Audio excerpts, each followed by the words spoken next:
আউযু বিল্লাহি মিনাশ শাইতানির রাজিম। বিসমিল্লাহির রহমানির রহিম।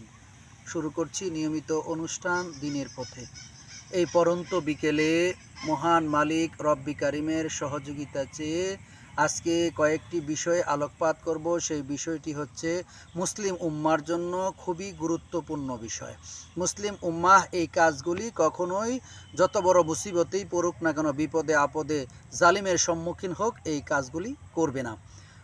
তার মধ্যে প্রথম সর্বাগ্রে যে বিষয়টা রয়েছে তা হলো শিরিক। মহান মালিক রব্বি কারিমের সাথে শিরিক করবে না। বান্দা যত বড় মুসিবতের মধ্যে পতিত হোক, বিপদে আপদে পতিত হোক না কেন, জালিমের জুলুমের শিকার হোক না কেন, সর্বক্ষেত্রে সে মহান মালিক রব্বি কারিমের সহযোগিতা সাহায্য চাইবে, কিন্তু তারপরও শিরিক করবে না। ইন্না শিরকা লা যুলমুন আযীম। আল্লাহ তাআলা বলে, নিশ্চয়ই শিরিক হচ্ছে একটি বড় গুনাহ, যা অমার্জনীয়। আল্লাহ পাকের পক্ষে কাছে যদি কোনো বান্দা এই শিরিক করে ফেলে, আর এটা যদি কায়মনো বাক্যে তওবা না করে, খালেস নিয়তে তওবা ব্যতীত আল্লাহ তাআলা এই শিরিকের গুনাহ কি করে না? মার্জনা করে না। দ্বিতীয়ত বিষয়টা হচ্ছে পিতামাতার সম্পত্তি থেকে যদি কোনো সন্তানকে ওই পিতামাতা কি করেন? বঞ্চিত করেন, তাহলে ওই পিতা মাতার প্রতি সন্তানরা নাফরমানি করতে পারবে না, তাদের সাথে বেয়াদবি করতে পারবে না, তাদের অবাধ্য হতে পারবে না, এক কথায় তাদের কথার বাহিরে যেতে পারবে না।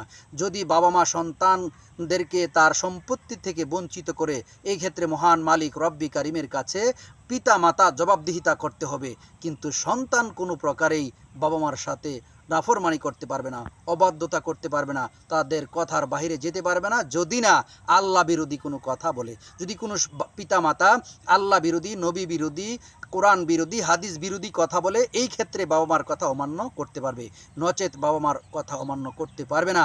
বাবা মা যদি কাফেরও হয়, তাহলে তার সাথে বেয়াদবি করা যাবে না, নাফরমানি করা যাবে না। 3 নম্বরে হচ্ছে কোনো মুমিন মুত্তাকি মুসলমান কোনো অবস্থাতেই ফরজ নামাজ ছেড়ে দিতে পারবে না। এক ওয়াক্ত না, এক রাকাতও না, 5 ওয়াক্ত তো প্রশ্নই আসে না, সপ্তাহে তো প্রশ্নই আসে না, মাস তো প্রশ্নই আসে না, বছর তো প্রশ্নই আসে না। কোনো এক রাকাত ফরজ নামাজ কোনো আল্লাহর বান্দা ছেড়ে দিতে পারবে না। এটাই হলো মুসলমানদের প্রধান থেকে প্রধানতম বৈশিষ্ট্য। যেহেতু আল্লাহ তাআলা কাল কিয়ামত হাসরের ময়দানে বান্দার সর্বপ্রথম সর্বাগ্রে যেই বিষয়ে হিসাব নেবেন সেটা হবে নামাজ। এই গুরুত্বপূর্ণ ফরজ নামাজ কোনো বান্দা ত্যাগ করতে পারবে না, ছেড়ে দিতে পারবে না। এটা হলো মুমিনের প্রধান থেকে প্রধানতম খাসিয়তের মধ্যে পড়বে। 4 নম্বরে হচ্ছে মাদকাসক্ত হতে পারবে না, মাদক সেবন করতে পারবে না। আল্লাহ তাআলা এই বিষয়ে মদ যে হারাম, এই বিষয়ে আল্লাহ তাআলা কোরআনুল কারিমে ইঙ্গিত করেছেন, আয়াত নাজিল করে দিয়েছেন।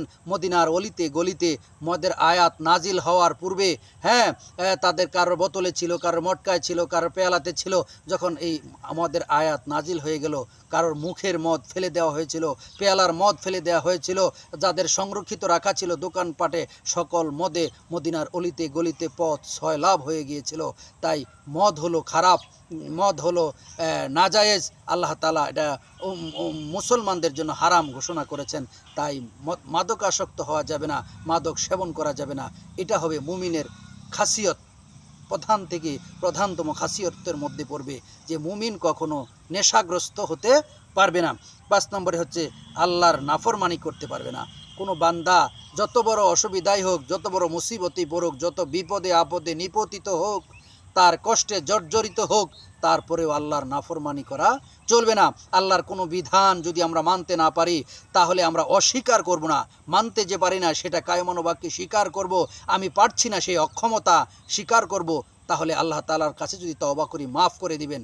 কিন্তু আমি যদি আল্লাহর কোনো বিধান নিয়ে তিরস্কার করি, তাচ্ছিল্য করি, কেউ মদ খায় না, কেউ নামাজ ছেড়ে দেয় না, কিন্তু যদি বলে নামাজ না পড়লে কী হচ্ছে, মদ খায় না, কেউ যদি বলে মদ খাইলে কি হয়েছে, এই ধরনের বাক্য যদি উচ্চারণ করে, তাহলে আল্লাহ তাআলার নাফরমানির মধ্যে পড়ে যাবে। কোনো অবস্থাতেই আল্লাহ তাআলার নাফরমানি করা যাবে না। যেটা আমরা পারি না সেটা অপারগতা স্বীকার করে মহান মালিক রব্বি কারিমের কাছে তওবা করব, তাহলে আল্লাহ তাআলা মাফ করে দিবেন। 6 নম্বরে হচ্ছে যুদ্ধের ময়দান থেকে কোনো মুমিন পালায়ন করতে পারবে না। তাহলে যুদ্ধের ময়দান থেকে কোনো মুমিন পালায়ন করতে পারবে না, এটা হলো কবিরা গুনার শামিল।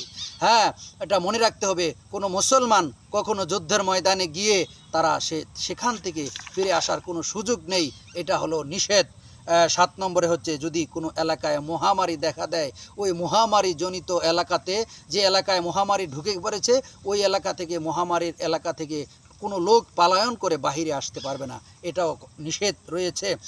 তারপরে 8 নম্বরে হচ্ছে আপনি আপনার সংসারের জন্য যে খরচ করবেন সাধ্য অনুযায়ী খরচ করতে হবে, সামর্থ্য অনুযায়ী খরচ করতে হবে। আপনি একেবারে অযাচিত খরচও করতে পারবেন না, আবার আপনার অঢেল সম্পদ রয়েছে, আপনি এখানে কৃপণতাও করতে পারবেন না, কৃপণতা করাও নিষেধ রয়েছে, আবার অযাচিতভাবে খরচ করা এটাও নিষেধ রয়েছে। তাই আপনাকে আপনার সংসারের মধ্যে সচল সুন্দরভাবে সুচারুভাবে যাতে পরিচালনা করা যায় সেইভাবে আপনার সংসারে কি করতে হবে, খরচ করতে হবে। এই বিষয়টা আপনার মাথায় রাখতে হবে। 9 নম্বরে হচ্ছে পরিবার থেকে শাসনের লাঠিটা উঠিয়ে নেওয়া যাবে না। আপনি আপনার পরিবারকে ভালোবাসেন, আপনি আপনার পরিবারের সকল সদস্যকে মহব্বত করেন, কিন্তু তাদের সাথে সুন্দর আচরণ করেন, কোমল আচরণ করেন, কিন্তু তাদের যে শাসন করার একটা বিষয় রয়েছে এই লাঠিটা আপনি কখনো কি করতে পারবেন না, উঠিয়ে নিতে পারবেন না। শাসন করা যেই জায়গায় দরকার আপনি সঠিকভাবে ওই জায়গাটা আপনার লাঠিটাকে প্রয়োগ করতে হবে। কেউ অন্যায় করলে তার প্রতিবাদ করতে হবে, কেউ ভুল করলে তার ভুলটাকে শিক্ষা দিতে হবে, নামাজ পড়তে না চাইলে তাকে বেতরাঘাত করতে হবে। এইভাবে ছোট ছোট বিষয়গুলি যে রয়েছে এই বিষয়গুলি আপনি যদি আপনার পরিবার থেকে বিচারের শাসনের লাঠিটা উঠিয়ে নেন তাহলে মানুষগুলো আপনাকে কি করবে, মানতে চাইবে না, যা মনে চায় তাই করবে, তা হতে দেয়া যাবে না। আল্লাহর আইন নিয়ম কানুন মেনে তাকে পরিবারের বসবাস করতে হবে, সেই বিষয়টাই আপনাকে পরিবারের লাঠিটা আপনাকে ব্যবহার করতে হবে, উঠিয়ে নেওয়া যাবে না। তারা ভালো কাজ করলে বাহবা দিতে হবে, মন্দ কাজ করলে তাকে আর শাসনের আওতায় আনতে হবে। সর্বশেষ 10 নম্বরে পরিবারের সকলকে আল্লাহ তাআলার ব্যাপারে ভয় দেখাইতে হবে। তাই আল্লাহর প্রত্যেকটি বিধান যাতে আমরা সুন্দর সুচারুভাবে পালন করতে পারি সেই বিষয়ে আমি আমার পরিবারের লোকজনকে কি করতে হবে, উৎসাহ দিতে হবে। আমি নামাজ পড়লে চলবে না, তাহাজ্জুদ পড়লে চলবে না, রোজা রাখলে চলবে না, আমি নামাজ পড়ে এসে আমার পরিবারের লোককে বলতে হবে তোমরা নামাজটা আদায় করে নাও, নামাজটা পড়েছো, নামাজটা পড়ে নাও। এই বিষয়ে আমি আমার ফ্যামিলির লোককে, পরিবারের লোককে সবাইকে উৎসাহ দিতে হবে, আনন্দ দিতে হবে, তাদেরকে ইসলামের প্রত্যেকটি বিধান মানার জন্য উৎসাহ দিতে হবে, তাগিদ দিতে হবে, মনে করে দিতে হবে। আল্লাহ পাকের পক্ষ থেকে যদি আমরা অর্ডারগুলি মানি সে নিয়ামতের ওয়াজ করতে হবে তাদের কাছে। আবার আমি যদি আল্লাহর কোনো বিধানকে অস্বীকার করি আল্লাহ পাকের পক্ষ থেকে যে কঠিন শাস্তির বিষয় রয়েছে, ইন্না বাদশা রব্বিকা লাশাদীদ, নিশ্চয়ই আল্লাহর ধরা বড় শক্ত ধরা। এই বিষয়ে আমরা কি করতে হবে, আমার পরিবারের কাছে বেশি বেশি করে আল্লাহ তাআলা যে রহমান তার ওয়াজও করতে হবে, আবার আল্লাহ তাআলা যে কাহার কঠিন থেকে কঠিনতর হবে বিচারের দিনে, স্বামীর দিনে, সেই বিষয়ে আমি আমার মহান মালিক সম্পর্কে আমার পরিবারের লোককে পরিচিত করতে হবে। আল্লাহ দয়ালু, আল্লাহ রহমান, আল্লাহ রহিম, আল্লাহ করিম, আল্লাহ সাত্তার, আল্লাহ গফফার, আল্লাহ হলো হাইয়ুল কাইয়ুম। এই বিষয়গুলি আমার পরিবারের সদস্যকে বোঝাতে হবে। সর্বশেষ আল্লাহ পাকের যে বিচার রয়েছে সেই বিচারের দিনে সম্মুখে হতে হবে এবং একাকিত্ব দাঁড়িয়ে মহান মালিকের কাছে আজকের দিনে যা করব তার হিসাব পুঙ্খানুপুঙ্খ রূপে দাঁড়িয়ে দিতে হবে আল্লাহর কাঠগড়ায়। সেই বিষয়ে ভয় প্রীতি প্রদর্শন করতে হবে, পরকালের ভয় তাদের ভিতরে ঢুকিয়ে দেওয়ার জন্য এখলাসের সহিত কথা বলতে হবে। তাহলেই আমাদের ফ্যামিলিতে, আমাদের ব্যক্তি জীবনে, আমাদের সামাজিক জীবনে, আমাদের পারিবারিক জীবনে শান্তি বয়ে আনবে। তাই আমরা আমাদের পরিবারের লোকজনের কাছে আল্লাহ পাক সম্পর্কে ভালো, আল্লাহ পাকের দয়ালু বিষয়ে ওয়াজ করতে হবে এবং আল্লাহ পাকের যে কঠোরতার বিষয়টা এই বিষয় নিয়েও ভয় প্রদর্শন করতে হবে। পরকালগামী জীবন করার জন্য আমরা আমাদের আলোচনা চালিয়ে যেতে হবে যতদিন বেঁচে থাকি। আল্লাহ তাআলা যেন আমাদের ফ্যামিলিকে ইসলামী মনোমাইন্ডের করে দেয়, আল্লাহওয়ালা করে দেয়, খারাপ কাজ থেকে ফিরে থাকার তৌফিক দেয়, শয়তান ওয়াসওয়াসা থেকে বাঁচিয়ে আল্লাহ তাআলা যেন আমাদেরকে সকলকে, পরিবারের সকলকে জান্নাতমুখী করে দেয়। ওয়া আখির দাওয়ানা আনিল হামদুলিল্লাহি রাব্বিল আলামিন। সুবহানাল্লাহি ওয়া বিহামদিহি, সুবহানাকাল্লাহুম্মা ওয়া বিহামদিকা, আশহাদু আল্লা ইলাহা ইল্লা আনতা, আস্তাগফিরুকা ওয়া আতুবু ইলাইক। আসসালামু আলাইকুম ওয়া রাহমাতুল্লাহি ওয়া বারাকাতুহু।